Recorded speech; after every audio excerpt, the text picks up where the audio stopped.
व्योम अमृतं नमय ओम शांति शांति श्री गणेशाय नमः वक्रतुंड महाकाय सूर्यकोटि समप्रभ निर्विघ्नं कुरु मे देव सर्वकार्येषु सर्वदा इष्टे ತಂದೆ ತಾಯಿಗೆ ನಮಸ್ಕಾರ ಇಲ್ಲ ತಂದೆ ತಾಯಿಗೆ ನಮಸ್ಕಾರ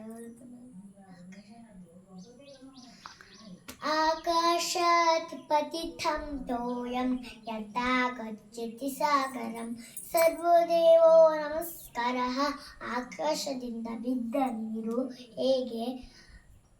ಹಾಗೆ ಸಮುದ್ರವನ್ನು ಸೇರುವುದು